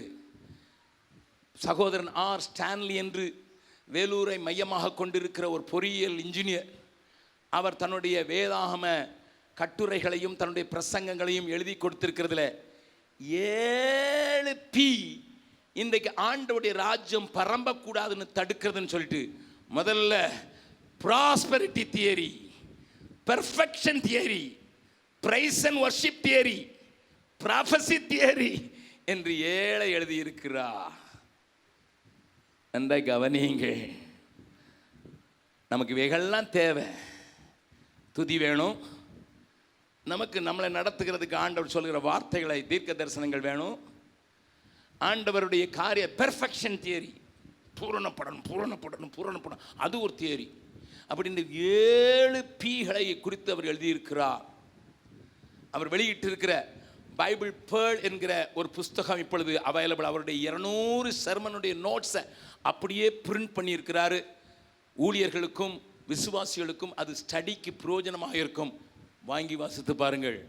அவர் எழுதியிருக்கிற அந்த காரியத்தில் மிஷனரி ஊழியத்திற்கு இன்றைக்கு தடையாக இருக்கிறவைகள் என்று, நாம் இன்றைக்கு அணைத்து கொண்டிருக்கிறவைகளே தடை என்று சொல்லுகிறார். அவைகளை குறித்து நான் பேச வரவில்லை. மிஷனரி தரிசன கூட்டத்திற்கு வந்திருக்கிற உங்களை சோதித்து பாருங்கள். Am I after a prophecy or am I after a prophecy to be fulfilled through me? யோசேப்பே, உன் பயம் எங்கப்பா போச்சுது? யோசேப்பே, இத்தனை நாள் ஒளித்துக் கொண்டிருந்தாயே எங்க போச்சுடா? யோசேப்பே, பணத்தை சம்பாதித்து எருசலேமுக்கு பக்கத்தில் ஒரு தோட்டத்தை வாங்கி ஒரு குகையை உண்டாக்கி குடும்பத்துக்கே ஒரு கல்லறையை உண்டாக்கி வைத்திருந்த யோசேப்பே, புதிதான கல்லறை என்று வேதம் சொல்லுகிறது. தோட்டம் எருசலேம் ஆண்டவர் புதைக்கப்பட்ட இடத்துக்கு பக்கத்தில் இருந்தது என்று சொல்லுகிறது. என்னடா என்னடா உனக்கு பயமும் போயிட்டு இப்போ பிலாத்து விடத்திலேயே போய் கேட்கறதுக்கு துணிச்சல் வந்துட்டுடா. எங்க வந்துட்டுப்பா? பிலாத்து விடத்துல அரசங்கிட்டே போய் அவரை சிலுவையில் அறையிறதுக்கு ஒப்பு கொடுத்தவங்கிட்டே போய் அவர் பாடி எனக்கு வேணும்னு சொல்கிறதுக்கு உனக்கு எங்கப்பா வந்தது? எங்கப்பா துணிச்சல் வந்தது? ஒன்று தான் சொல்லுவான், என் இயேசுவை குறித்து, நான் அந்தரங்கத்தில் நேசித்திருந்த இயேசுவை குறித்து ஏசாயா தீர்க்கதரிசியிலே படித்தேன். கைகளில் கால்களில் உருவ குத்தப்படுவார் என்று சங்கீதக்காரன் சொன்னதை படித்தேன். அப்படி அவர் மரிக்க நேரிடும் போது, நம்மை மீட்பதற்காக அவர் இரத்தத்தை சிந்தும் போது அவரை குறித்து சொல்லுகிற ஒரு வார்த்தையை படித்தேன். அது என்ன? அவர் ஐஸ்வர்யவானோடு கூட இருப்பார். அவரை பணக்கடங்களை தூக்கி மார்ச்சரிக்கு போடுற மாதிரி போட்ட மாட்டாங்க. அவருடைய சரீரம் அதில் அவர் ஜீவன் இல்லைனாலும் அந்த பிரேதத்தை தூக்கி போட்ட மாட்டாங்க. அது ஐஸ்வர்யவான்களோடு இருக்கணும், ஏன் கூட இருக்கணும். ஐஸ்வர்யவான் தான், ஆனால் ஏன் கூட என் ஆண்டவர் இருப்பா என்பதற்கு அடையாளமாக தைரியமாக பிலாத்து விடத்தில் போகிறேன். இன்றைக்கு அநேகருக்கு தைரியம் இல்லாமல் போனதுக்கு காரணம் அதுதான். தீர்க்க தரிசனத்தை நிறைவேற்றணும்னு சொல்லி அதுக்கு மட்டும் நீங்கள் உங்கள் ஒட்டு பாருங்கள், யாருக்கும் பயப்பட மாட்டீங்க. நான் என் வாழ்க்கையை சொல்கிறேன். துப்பாக்கி கொண்டு இப்படி நிறுத்தினாலும் ஆண்டவருடைய தீர்க்க தரிசனத்தை நிறைவேற்றாமல் என் உயிரை யாருமே எடுக்க முடியாதுங்கிற தைரியத்தில் தான் நெஞ்ச மனத்தில் சுட்டு பாருடா என்று சொல்கிற தைரியம் வந்தது. காரணம், தீர்க்க தரிசனத்தை தேடி அல்ல, தீர்க்க தரிசனத்தை நிறைவேறுவதற்கு என்னை ஆண்டவர் அழைத்திருக்கிறார். என் அருமையான தேவன் மக்களே, நீ பயந்து நடுங்கினதெல்லாம் போதும். நீ துணிகரமாக துணிந்து செயல்பட முடியாமல் உன்னை மடக்கி வைத்திருக்கிற காரியங்கள், உன்னை அடக்கி வைத்திருக்கிறதுக்கெல்லாம் போதும். ஆண்டவர் உனக்கு முழு சபையாக கிறிஸ்தவ மக்களுக்காக கொடுத்திருக்க ஒரு பெரிய பொறுப்பை உணர்த்தும்படியாக கொடுத்த தீர்க்க தரிசனங்களை பார். எருசலேம் தொடங்கி பூமியின் இறுதி மட்டும் மனம் திரும்புதலும் பாவ மன்னிக்கும் சகல ஜாதிக்கும் பிரசங்கிக்கப்பட வேண்டியது. That is the greatest prophecies, one of the greatest prophecies. நம்புறோமா? என் ஆண்டவர் அதை நிறைவேற்றுறதுக்கு தீவிரம் காட்டுகிற நேரத்தில், இந்த பூமியை இருள் சூழுகிற நேரத்தில் நான் இருட்டில் உதவுறதுக்கு வருகிற ஆண்டவரே என்று சொல்லுகிற ஒரு சின்ன கூட்டத்தை தான் தேடி வந்திருக்காரு. This is a costly submission. ஆண்டவர் இன்றைக்கு வந்திருக்கிறாரு. இன்னொரு மனுஷனை காட்டி கொடுக்குறேன். நேரம் வேகமாக ஓடுறதுனால வாசிக்கலாம். அதே 19வது அதிகாரம் 39வது 40வது வசனம். ஆரம்பத்திலே ஒரு ராத்திரியில் இயேசுவினிடத்தில் வந்திருந்த நிக்கதேமு என்பவன் வெள்ளை போலமும் கரிய போலமும் கலந்து ஏறக்குறைய 100 ராத்தல் கொண்டு வந்தான். ஹல்லேலூயா. இவனு குறித்து உங்களுக்கு தெரியும், ராத்திரியில் தான் வருவார். இவருக்கு பயம், இவரும் பயந்தாங்களி தான். ஆனா நீங்க இதை அறியறதுக்காக சொல்றேன், ஒரு பிணத்தை எம்பால் பண்ணுன்னு சொல்றாங்கல்ல, அந்த சுகந்த வர்க்கம் இடுகிற அந்த காரியத்திற்கு தேவையானது 1/2 kilo. only half a kilo is needed. 1/2 pound, sorry kilo இல்லை, 1/2 பவுண்டு, 1/2 ராத்தல். ஆனால் இவன் எவ்வளோ கொண்டு வந்தான்? 100 ராத்தல். 200 பேரை எம்பால் பண்ணக்கூடியதை கொண்டு வந்தான்ட்டு ஒரு சரித்திர ஆசிரியர் எழுதி சொல்லியிருக்காரு. நிக்கதேமுக்கு பைத்தியமா பிடிச்சிச்சு, நிக்கதேமுக்கு பைத்தியமா பிடிச்சி 200 பேருக்கு போடுறதை கொண்டு வந்து வச்சுட்டானையா. என்ன நல்லா கவனிங்க.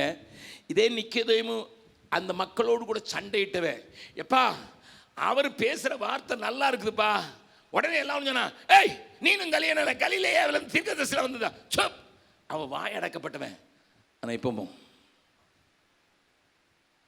ஒரு சாதாரணமாக மரித்த ஒரு மனிதனை, நல்லா கவனிங்க நான் சொல்ல வர்ற வார்த்தையை, சாதாரணமாக மரித்தவனை அடக்கம் பண்ணுவதற்கு உதவியானது 1/2 ராத்தல் மாத்திரம்தான். என் இயேசு பிக்கப்பட்டிருக்கிறார், உடைக்கப்பட்டிருக்கிறார், நொறுக்கப்பட்டிருக்கிறார். ஒவ்வொரு காயத்தையும் ஆற்றுகிறதற்கு என்னால் என்பதை நான் செய்ய வேண்டும்.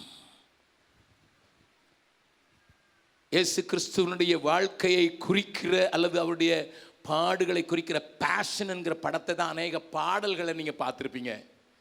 அவர் கண்ணெல்லாம் எப்படி, அவருடைய வாயெல்லாம் எப்படி கிழிக்கப்படுகிறது போல கிழிக்கப்பட்டிருந்த காட்சி அந்த பேஷன் படத்தில்.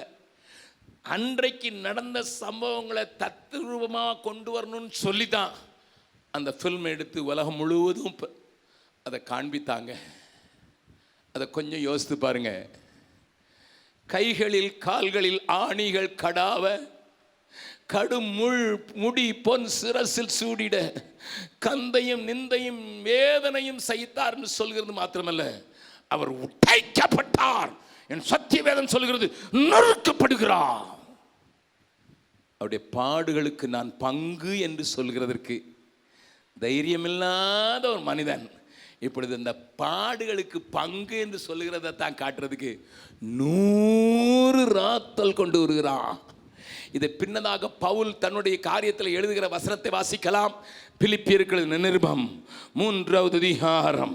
பிலிப்பியர்களின் நிருபம் 3வது அதிகாரத்தில் பவுல் என்ன ஆசைப்படுகிறான் என்பதை எழுதியிருக்கிறார் பாருங்கள். 3வது அதிகாரம் 10வது வசனம் 11வது வசனமும்.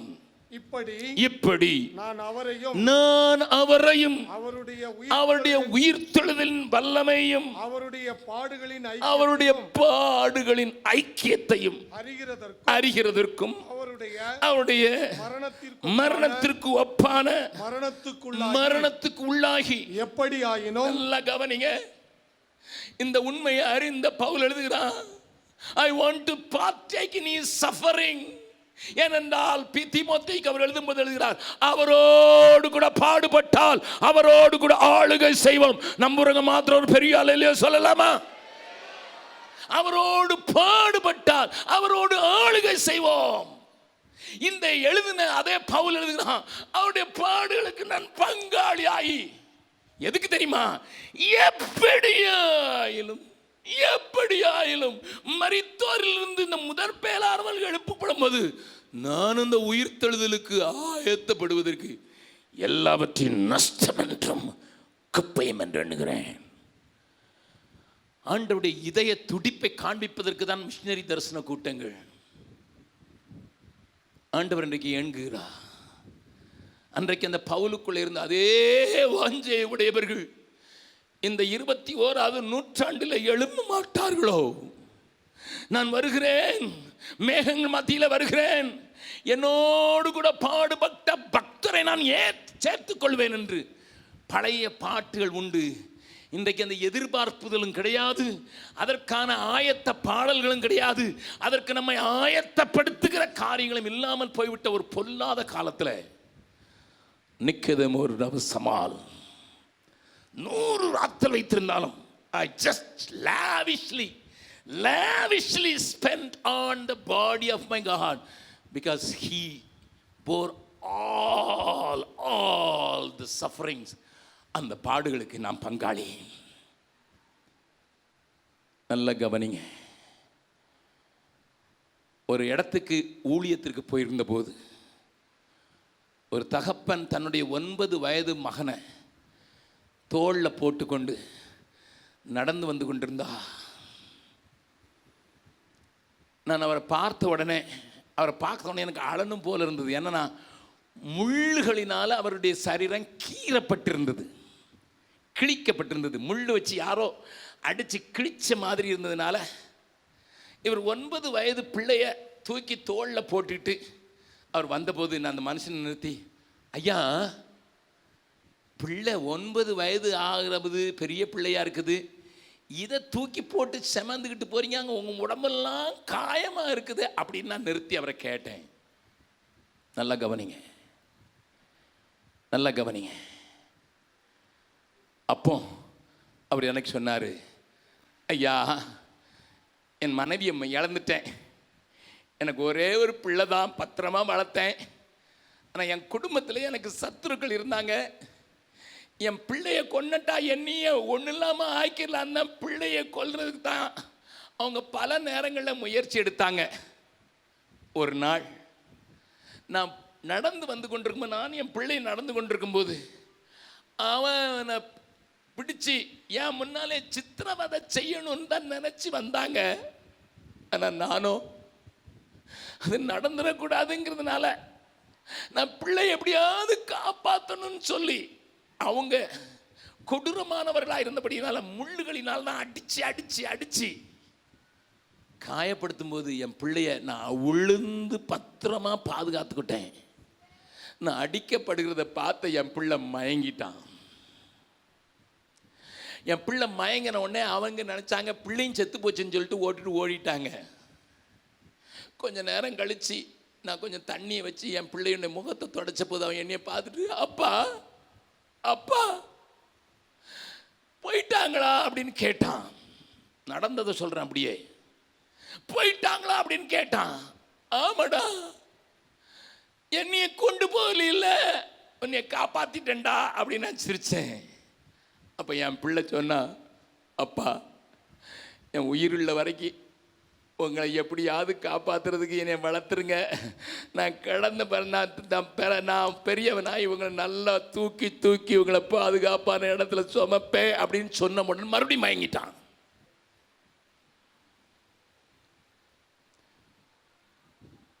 என்ன நடந்ததுன்னு தெரியாது. எவ்வளோ முயற்சி செய்து பார்த்தேன், முடியல. வீட்டுக்கு கொண்டு போகலான்னு தான் தூக்கிட்டு போகிறேன். நான் அவரை உட்கார வைத்து என்கிட்டத்தில் கொஞ்சம் சில பலகாரம் இருந்தது. நான் அந்த நேரத்தில் தனியாக இருந்ததுனால நான் அவருக்கு கொடுத்து, நீங்கள் கொஞ்சம் சாப்பிடுங்க ஐயான்னு சொன்னேன். அவர் இப்போ எனக்கு சாப்பிட்ற மாதிரி இல்லை, என் பிள்ளை நல்லா ஆயிரணும்னு சொல்லிட்டு அவர் ஏக்கத்தோடு இந்த இடத்துல உட்கார்ந்தார். உடனே நான் ஒரு சின்ன ஜெபத்தை அவர் கையை பிடிச்சி, இயேசுவை நம்புங்க ஐயா, இதே மாதிரி தான் என்னை காப்பாற்றுறதுக்காக உயிர் கொடுத்த ஆண்டவர்னு சொல்லி அவருடைய காயத்தை வச்சு அவருக்கு சுவிசேஷம் சொன்ன உடனே அப்போ அவருக்கு ஒரு பெரிய கலக்கம், அந்த இயேசு உயிரோடு இருக்கிறாரா அப்படின்னு கேட்ட உடனே, ஆமையா, கொஞ்சம் அந்த இயேசுவை கூப்பிடுங்க ஐயா, என் பிள்ளை மேலே கை வைக்கட்டுன்னு சொன்ன உடனே நாங்கள் ஜெபம் பண்ண உடனே இந்த பிள்ளை எந்திரிச்சு உட்காந்துட்டான். எனக்கு ரொம்ப சந்தோஷம். இந்த மனுஷன் அந்த நேரத்தில் ஒரு அற்புதத்தை பார்த்த உடனே அவனுக்கு ரொம்ப சந்தோஷம். இந்த இயேசு தான் எனக்கு இனிமே அப்படின்னு சொன்னபோது அந்த பையன் சொன்னான், அப்பா அப்பா எந்த இயேசு சொல்கிறீங்க? உடனே அப்பா சொல்கிறாரு, டேய், நீ சாக போகிற மாதிரி இருந்தடா, இந்த ஆள் இயேசுவை பற்றி சொன்னார், கையை வச்சாருடா இயேசுங்கிற நாமத்தில். அப்போ நான் உங்களுக்காக நான் பிழைக்க மாட்டேன், அந்த இயேசுவுக்காக பிழைப்பேன்னு சொன்னான் பாருங்க. Come and see that boy in the ministry. இன்னைக்கு ஊழியக்காரனா பயங்கரமான ஒரு இடத்துல அவனை வச்சுருக்கோம். அவன் பார்க்கும்போதெல்லாம் சொல்லுவான், அன்னைக்கு 9 வயசில் உங்களுக்கு வாக்கு கொடுத்தேன் அங்கிள், அதை நிறைவேற்றுவேன். ஏனென்றால் அவருடைய பாடுகளுக்கு என்னை பங்காக கொடுத்துருக்கேன். நான் அவனை மறுபடியும் பார்த்து கேட்டேன், ஏண்டா இன்னும் அது மறக்கலையா? அவன் சொன்ன ஒரே வார்த்தை, எப்படி ஆகிலும் அவரோடு கூட உயிரோடு எழுந்திருப்பதற்கு நான் தகுதி ஆகணுங்கிற வசனத்தை நீங்கள் தானே ஒரு நாள் எனக்கு காட்டி கொடுத்தீங்க, அதைத்தான் பிடிச்சிக்கிட்டேன். நான் ஒரு காரியம் காட்டும் கேட்குறேன். அவருடைய பாடுகளோடு தன்னை ஐக்கியப்படுத்த கொள்ளுகிற ஒரு சின்ன கூட்டத்தை தேடி வந்திருக்கிறார். ஏன்னா அவங்கள வச்சு தான் ஆளுகை செய்ய போகிறாரு. அவரோடு கூட பாடுபட்டால் அவரோடு கூட ஆளுகை செய்வோம். இந்த மனுஷனும் இருட்டு வேளையில் உதவி செய்யவேன் இன்றைக்கி ஒரு பெரிய பாடத்தை சொல்லி கொடுக்குறான். இன்னொரு நபரை வேகமாக காண்பித்து முடிக்கிறேன். திருப்புங்கள், யோவான் எழுதின சுவிசேஷம் 20வது அதிகாரம் 1வது வசனம். வாரத்தின் முதல் நாள் காலையில் அதிக இருட்டோடே மகதலேனா மரியாள் கல்லறையினிடத்திற்கு வந்து, என்னையா ஆச்சு? இப்போ 2 வசனத்தை காண்பித்து கொடுக்குறேன், வேகமாக திருப்புங்க பார்க்கலாம். மார்க் எழுதின சுவிசேஷம் 16வது அதிகாரம் 1வது வசனம். ஓய்வு நாளான பின்பு மகதலேனா மரியாளும் யாக்கோபின் தாயாகிய மரியாளும் சலோமை என்பவள் 3 பேர் பெயர் போட்டிருக்கு. இப்போ மத்தேயு எழுதின சுவிசேஷத்தை பார்க்கலாம். மத்தேயு எழுதின சுவிசேஷம் 28வது அதிகாரம். ஓய்வு நாள் முடிந்து வாரத்தின் முதலாம் நாள் விடிந்து வருகையில் மகதலேனா மரியாளும் மற்ற மரியாளும். இன்னொரு வசனத்தை வாசிக்கலாம். லூக்கா எழுதின சுவிசேஷம் 24வது அதிகாரம் 22வது வசனம். ஆனாலும் எங்கள் கூட்டத்தைச் சேர்ந்த சில ஸ்திரீகள், நல்லா கவனிங்க. லூக்கா எழுதுறார் சில ஸ்திரீகள், லூக்கா எழுதுறார் சில ஸ்திரீகள், மார்க் எழுதுறாரு 3 பேர், மத்தேயு எழுதுறாரு 2 பேர், யோவான் எழுதுறாரு ஒரு ஆள். முஸ்லீம்கள் இதுதான் சொல்றாங்க, அவங்க பைபிள் மாற்றி எழுதியிருக்குன்னுட்டு. அப்படியா? இல்லை. நல்லா இந்த 4 வசனத்தை எதுக்கு தெரியுமா வாசி காட்டினேன்? கொஞ்சம் புரிஞ்சுக்கிறதுக்காக, ஒரு காரியத்தை சொல்லி வர்றதுக்காக. இயேசுவின் சரீரத்திற்கு கந்தவர்க்கம் விடுவதற்கு கொஞ்சம் ஸ்திரீகள் போனாங்க. போகிற வழியிலே ஒரு கேள்வி வந்தது, பெரிய கல்லா இருக்கு, யாருடி திரட்டுவா? அவுட்டு கொஞ்சம். மீதி 3 பேர் இருந்தாங்க, அவங்க போனாங்க. சரி நம்ம போவோம், கல்லுலனா. அதுக்குள்ள எப்படியாவது அங்கே போனால் கல் திறந்துருக்குது. ஓஹோ, கல் திறந்துருக்குது. அங்கே ஒரு தேவதூதனை பார்த்தாங்க. தேவதூதன் அவர் சொன்னபடியே உயிர் தெழுந்தார். ஒன்று அவுட்டு. ஏன்னா தேவதூதன் பார்த்த திருப்தியிலே போயிடுச்சுது. இப்போ 2 தான் கூட, 2 தான் இருக்குது. 2ல இன்னொன்று நிற்குது.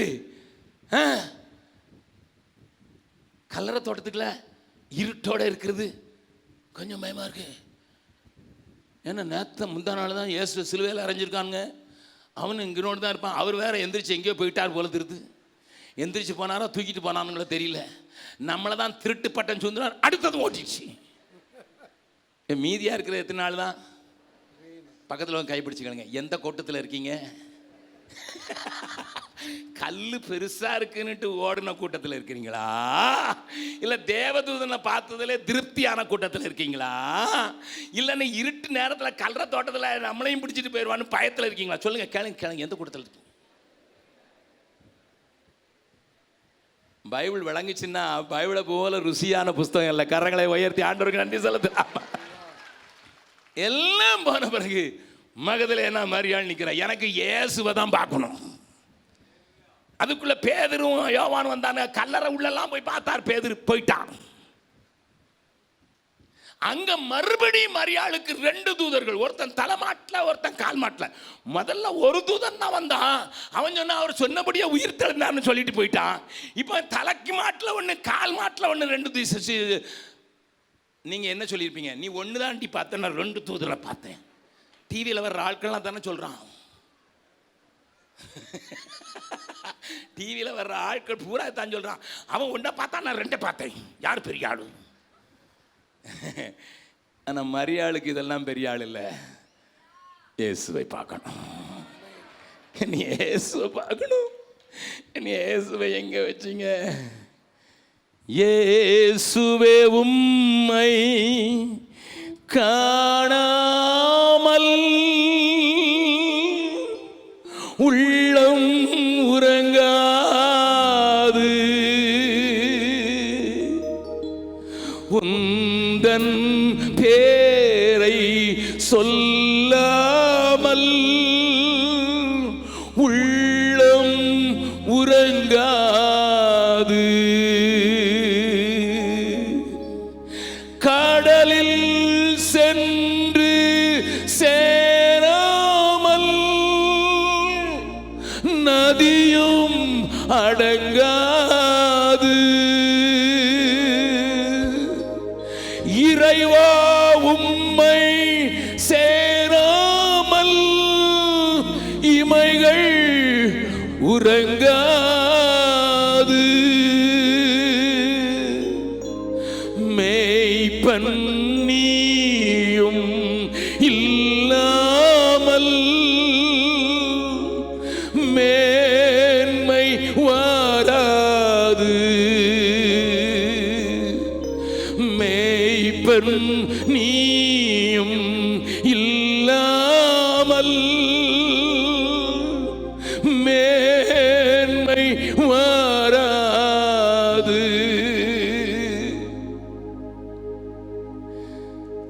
உலகோர் உன்னை கைவிட்டாலும், உன்னோடு ஓடி வந்தவர்கள் வழியிலே நின்று போனாலும், வேறு காரியங்களிலே திருப்தியாகி நின்று போனாலும், எனக்கு இயேசுதான் வேண்டும் என்று சொல்லுகிற, எனக்கு இயேசுவை தவிர வேறு ஒரு காரியத்திலும் திருப்தி இருக்காது என்று சொல்லுகிற ஒரு கூட்டமான மக்கள் எழும்பும் வரை என் தேசம் அசைக்கப்படவில்லை. அதனால தான் இயேசு வந்து மரியாதை பற்றி சொல்ற, எல்லாருக்கும் போய் சொல்லு. யாரையா முதல்ல சுவிசேஷம் அறிவிக்கிறதுக்கு பெரிய அழைப்பு பெற்ற ஆளு? மரியாதை தான். பக்கத்தில் எப்படி சொல்லுங்க, நீங்க எதை வாஞ்சிக்கிறீங்க? நீங்க எதை வாஞ்சிக்கிறீங்க?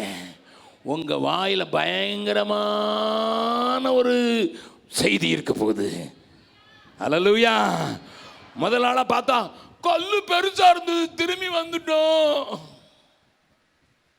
ரெண்டாவது ஆளு செய்தி, தேவதூதன் வந்து சொல்லிட்டான், வந்துட்டேன். மூணாவது ஆளு, ஐயோ ஐயோ பயமா இருந்தது, அங்க வரைக்கும் போயிட்டேன், கூட ஒரு ஆள் இருந்தாரு, விட்டுருவாங்கன்னு பயந்து ஓடி வந்துட்டேன். மரியாள் மட்டும் சொல்லுவா, ஒரு தேவதூதன் இல்லை, ரெண்டு தேவதூதன் இல்லை, எத்தனை பெரிய கூட்டத்தை பார்த்தாலும் இயேசுவை பார்க்காம வரமாட்டேன்னு சொன்னேன். இயேசு பிதாவிடத்தில் போனவர் ரிட்டர்ன் ஜானி அடிச்சிட்டாரு. எங்கள் அப்பாட்ட இன்னும் போகல, ஆனாலும் நீ கூப்பிட்டடி, நீ என்னை தேடுறடி, நான் வாங்கிட்ட வந்துட்டேன்னு சொல்லி தோமாவை தொட சொன்னவர் இவளை தொடாதுன்னு சொல்ல, இன்னும் தொட்டாத, நான் பிதாவிடத்தில் போகல. நீ அழுததை பார்த்து, நீ ஏங்கினதை பார்த்து, உன்னுடைய ஏக்கத்தை பார்த்து நான் ரிட்டர்ன் ஜானி வந்துட்டேன், இனிமே தான் போகணும். பக்கத்தில் சொன்ன இயேசுவையே திருப்பி கொண்டுற கிருபை இந்த ஒரு பெண்ணுக்கு தான் இருந்தது. ஏன்னா அவ சொல்லும்போது சொல்ல முடியும். பழைய ஒரு பாட்டு, உலகோர் உன்னை பகைத்தாலும் உண்மையாய் அன்பு கூறுவாயா, உற்றார் உன்னை வெறுத்தாலும் உந்தன் சிலுவையை சுமப்பாயா, உந்தன் சிலுவையை சுமப்பாயா, உனக்காக நான் மரித்தேனே, எனக்காக நீ என்ன செய்தாய், உனக்காக நான் மரித்தேனே, எனக்காக நீ என்ன செய்தாய், எனக்காக நீ என்ன செய்தாய். மறுபடியும் இந்த கவியில ஒரு கவியை பாட போறோம். ஒரே ஒரு வசனத்தை மட்டும் வாசித்தரலாமா? முடிக்க போறேன். 1 கொரிந்தியர் 1வது அதிகாரம். அங்க பவுல் ஆட்களை பிடிச்சி ஆடுற ஆட்களை பார்த்து சொல்றாரு. என்ன சொல்றாரு? 12வது வசனம். நான் பவுலை சேர்ந்தவன் என்றும் அப்பல்லவை சேர்ந்தவன் என்றும் கேபாவை சேர்ந்தவன் என்றும் நீங்க எல்லாம் சொல்றதுபடினால கிறிஸ்து பவுலா உங்களுக்காக சிலுவையில் அறையப்பட்டான், அப்பல்லாவா உங்களுக்காக சிலுவையில் அறையப்பட்டான், பேதுருவா உங்களுக்காக சிலுவையில் அறையப்பட்டான். கிறிஸ்துவே. நான் யாரையும் கண்ணை மூடுங்கன்னு சொல்ல போல. ஐயா அகஸ்டின் ஜெபக்குமார் எங்களுக்கு தெரிஞ்சிச்சு, இந்த இருட்டில் உதவிக்கரை நீட்டுறதுக்கு யார் என் கூட வந்தாலும் வரானாலும் எனக்கு இயேசு வேணும், இயேசு தான் வேணும், இயேசுவை நான் விடேன், இயேசு விடேன். அதுக்கு தைரியமாக இருக்க போகிறேன். தீர்க்க தரிசனத்தை நிறைவேற்றுறதுக்கு கர்த்தர் என்னை தெரிஞ்சிருக்கிறார். என்ன துக்கம் வந்தாலும் சிலுவை விட மாட்டேன்னு சொல்கிற மலையாள போல் நிற்கிறதுக்கு என்னை தேவன் எனக்கு கிருபை தரணும். அந்த கிருபை என் மேலே இறங்கும்படியாக நீங்கள் ஜெபிங்கன்னு சொல்கிறவங்க மாத்திரம் அந்த இயேசு கொடுக்குற கட்டளை எனக்கு வேணும். எல்லாருக்கும் போய் சொல்லு, நான் உயிரோடு இருக்கிறேன்னு சொல்லு என்று சொல்லுகிற அந்த கட்டளை என் வாயில் வர்றதுக்கு இயேசுவை நான் சந்திக்கணும். அந்த இயேசு தான் என்னை திருப்தியாக்க முடியும். இயேசுவை தவிர வேற எதுலையும் நான் திருப்தியாக போகிறதில்லைன்னு சொல்கிறவங்க மாத்திரம் யாரும் கண்ணை மூட வேண்டாம். பயமாக இருந்ததுன்னா விட்டுருங்க, பெரிய கல்லாக இருக்குதுன்னா விட்டுருங்க, இல்லை தேவதூதனே பாதுவும் எங்களுக்கு ஒன்றும் வேண்டாம் அப்படின்னு சொன்னாலும் விட்டுருங்க. இயேசு தான் எங்களுக்கு முக்கியம், இயேசு தான் முக்கியம்.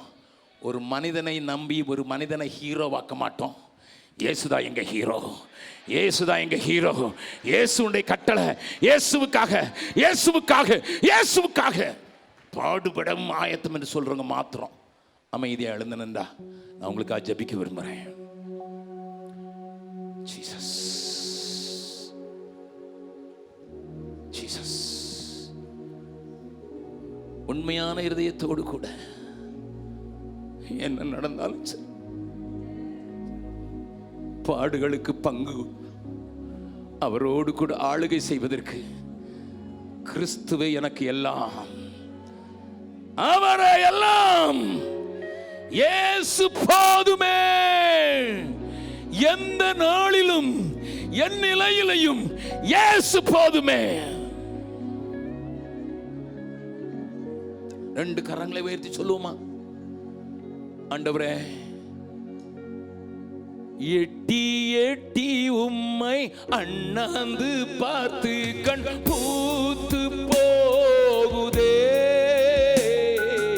எட்டி எட்டி உம்மை அண்ணாந்து பார்த்து கண் பூத்து போகுதே.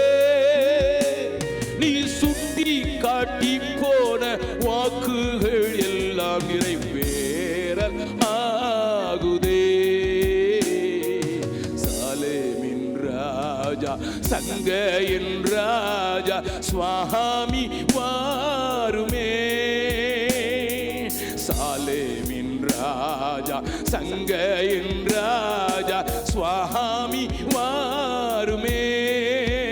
இந்த தாரணி மீதினில் ராஜ்யம் செய்திட சடுதி வாருமே. இந்த தாரணி மீதினில் ராஜ்யம் செய்திட சடுதி வா. நீங்க பாட போறீங்க. சாலேமின் ராஜா, சங்கையின் ராஜா, சுவாமி வாருமே. சாலேமின் ராஜா, சங்கையின் ராஜா, சுவாமி வாருமே. இந்த தாரணி மீதினில் ராஜ்யம் செய்திட சடுதி வாருமே. இந்த தாரணி மீதினில் ராஜ்யம் செய்திட சடுதி வாருமே. ஆண்டவர், இந்த பிள்ளைகள் எல்லாம் உமக்காக மாத்திரம் ஏங்குகிறேன் என்று சொல்றாங்க. உம்ம முகமுகமா தரிசிக்க வேண்டும் என்று வாஞ்சிக்கிறாங்க. உம்முடைய ராஜ்யம் வருவதாக, எங்க ராஜா வர வேண்டும் என்று வாஞ்சிக்கிற இந்த பிள்ளைகளுடைய ஏக்கம், இவருடைய தாகம் அதிகமாகுவதாக, அதற்கு ஒப்பு கொடுத்தவர்களாக ஓட, தீவிரமாக செயல்பட, உம்முடைய ராஜ்யத்துக்கு அடுத்த காரியங்களுக்கு தேட, அவைகளுக்கு தங்களை ஒப்பு கொடுத்த, எந்த பாடு வந்தாலும், எந்த வேதனை வந்தாலும், எந்த போராட்டம் வந்தாலும், எந்த உபத்திரம் வந்தாலும், எந்த கண்ணீரினாலும், எந்த பயமுறுத்தல் வந்தாலும், எந்த உபத்திரமானாலும் நிற்கத்தகான பலம் உள்ளவர்களாக இவர்களை மாற்றும்படியாக, அந்த வைராக்கியம் மேலே பற்றி பிடிக்கும்படியாக நான் ஜெபிக்கிறேன். நடப்பதாக கர்த்தாவே, நடப்பதாக, நடப்பதாக. ஹல்லேலூயா, ஹல்லேலூயா. இயேசு போதுமே. கரங்களை தட்டி இயேசு போதுமே, எந்த நாளிலுமே, என் நிலையிலுமே, எந்த வாழ்வினிலே இயேசு கரங்களை உயர தட்டி இயேசு போதுமே, இயேசு போதுமே, எந்த நாளிலுமே, என் நிலையிலுமே, எந்த வாழ்வினிலே இயேசு போதுமே. மனிதர் என்னை கைவிட்டாலும், மாமிசம் அழுகி நாரிட்டாலும், சொல்லுவோம், மனிதர் என்னை மாமிசம் அழுகி, ஐஸ்வர்யம் யாவும் அழிந்திட்டாலும் ஆகாதவன் என்று சொல். ஐஸ்வர்யம் யா